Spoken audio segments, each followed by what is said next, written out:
best budget phone out this year. CMF Phone 2 Pro. Search now on Flipkart.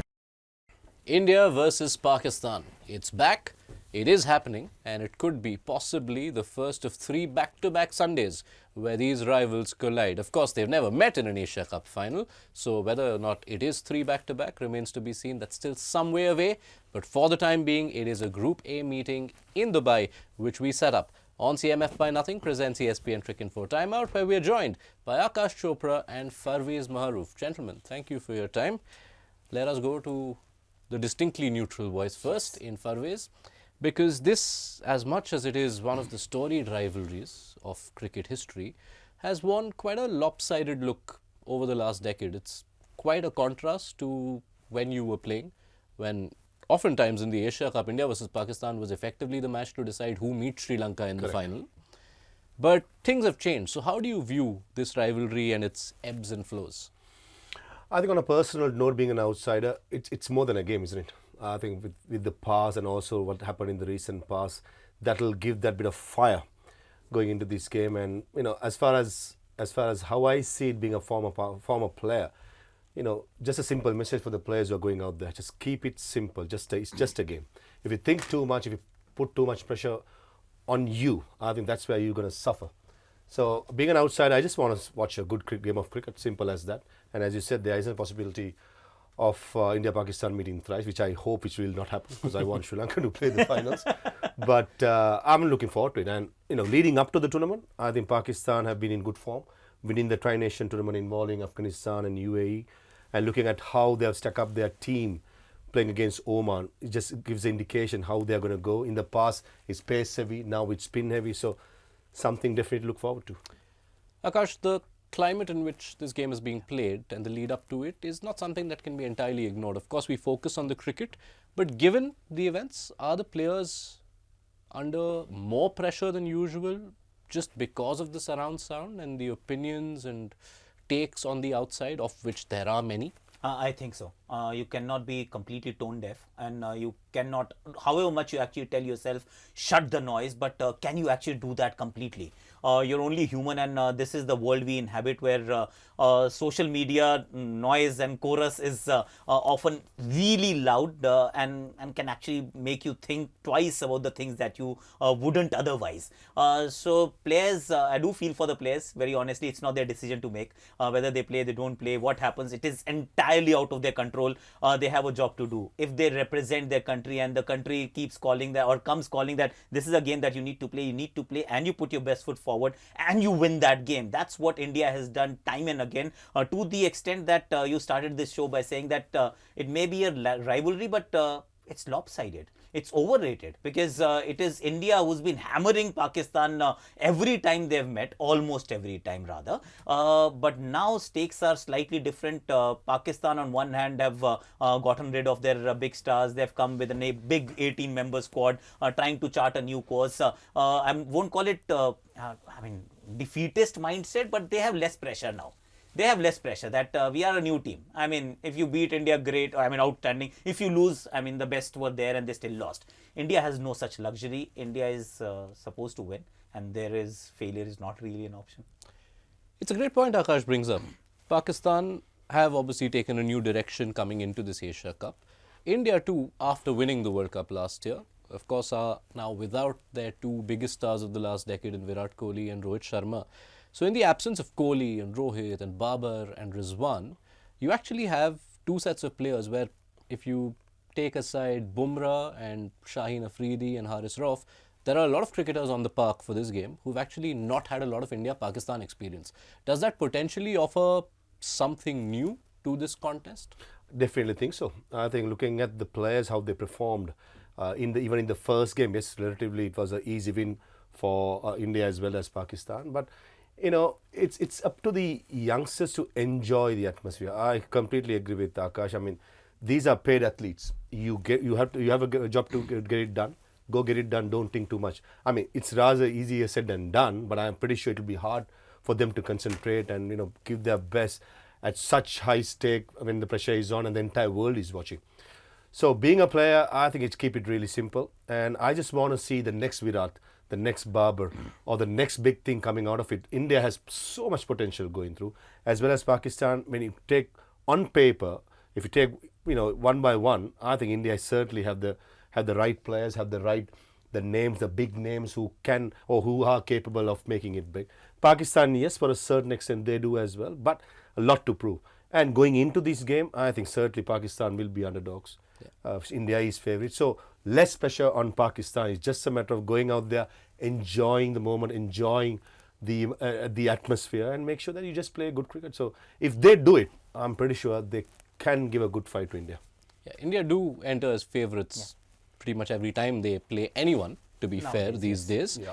But for the sake of the rivalry and the conversations and the build-up of this game, it's perhaps a good sign that the last two meetings in T20s have been absolute classics. The T20 World Cups in Melbourne and in New York. In fact, even at the last Asia Cup T20, two closely fought games. Bodes well. Do you think we'll see more of that? There is a possibility, of course, because see, I'm not foreseeing a pitch which will produce a 200 plus kind of total. Both teams are now relying heavily on their spin department.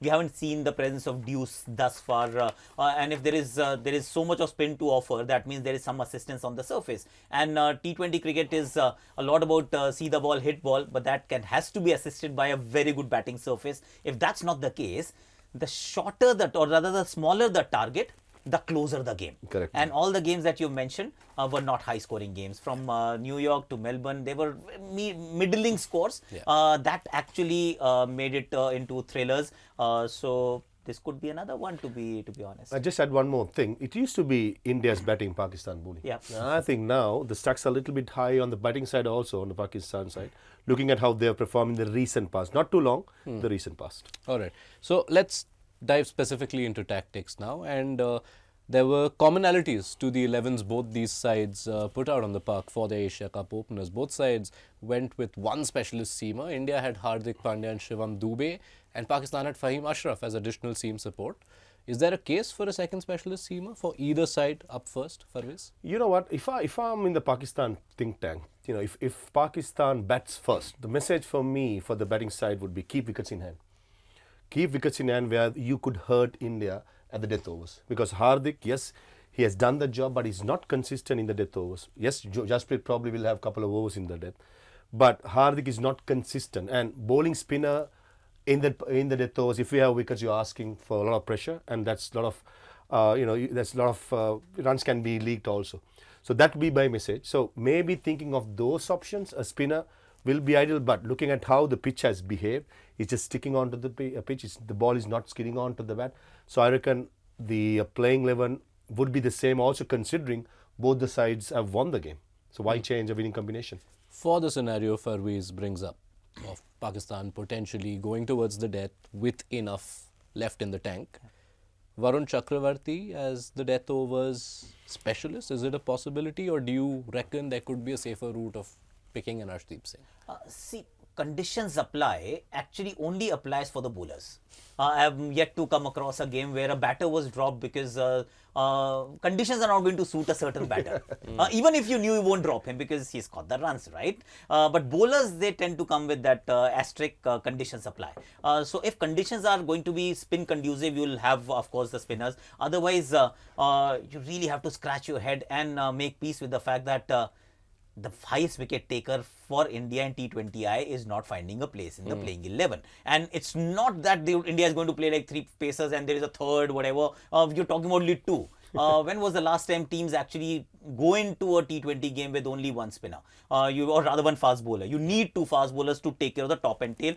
So if conditions are slightly conducive, play Arshdeep Singh. But that's unlikely to happen because I think India has already made up their mind. Correct. And that's what was quite visible in the first game. Point taken. So while for India, the question, if it arises, would primarily be to cover their death overs basis of the additional seamer. For Pakistan, is there a question for their power play bowling? Because Fahim Ashraf is not someone who bowls in the power play. And the strategy of bowling 4 or 5 overs of spin might have worked against Oman, but could it be risky against the likes of Abhishek Sharma and Shubman Gill? Yeah, it will be risky for sure, but I think they'll go with the same level. And looking at how even Saeem Ayub bowling the carom ball, which gripped in the last game. That's the indication that might even can be a surprise package with the new ball. So generally in Pakistan, the mentality is if they start doing well with the side, they don't change. So I think that's going to continue. And it's all about the power play. If Abhishek Sharma, Shubman Gill gets off to a good start, and if Shaheen Shah Afridi doesn't find the swing, because one thing for sure, he's going to bowl full and straight and try and hit the pads of Shubman Gill. So if that doesn't happen, if the spinners, if the spinners doesn't get any grip, I reckon it's going to be a tough one, because the way Abhishek Sharma was hitting the ball is very impressive. But all in all, I feel this game will be more closer than the previous two outings in New York and Melbourne. Wow, if it's Wow. closer than New York, We are in for a tie. yeah, because 6 runs was the margin at New Yeah. York. Melbourne finished with the last ball of the ball. game. So wow, Parvez Maroof, you've all of a sudden got everyone excited. Coming with the numbers. Before we go, I'd like both of you to pick one passage of play that you think is most defining for this contest, or one matchup which you think could have maximum impact.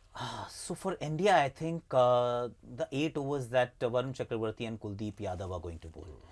They are the ones who can actually squeeze the opposition dry and also pick up wickets, because Pakistan traditionally have struggled against wrist spin, and they haven't really fared that well against Varun Chakravarti with limited number of overs he may have bowled, actually, to be honest. Kuldeep again has had the better of them. So these two bowlers. Parvez? Again, I'm going for bowlers. I'm going to go Abrar and Sufyan Mukim. Both these two bowlers, wrist spinners, match winners. In the wrist spinners against India on a pitch which is just gripping a little bit, just sticking on. If they get it right in the mid overs, I feel, they can, really put some damage to their India middle order. All right then, we will leave it there. The setup is done. Prediction questions can only go to the neutral. Parvez Maroof, pick a winner. Tough one. You're in Mumbai, huh? Is it? Just saying, hashtag. I mean, looking at how things have stacked up, looking at, as I said, taking one man from the other side, I just feel India goes in as slight favourite, probably 70-30 to India. All right. 70-30 You're a kind is man to call 70-30 slide. Probably 60-40, whatever it is. But we will leave it'll be it a there. good Thank you so much. Parvez Maroof, Akash Chopra. Pleasure having your company and your thoughts.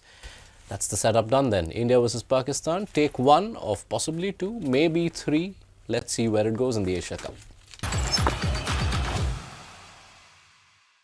Best budget phone out this year. CMF Phone 2 Pro. Search now on Flipkart.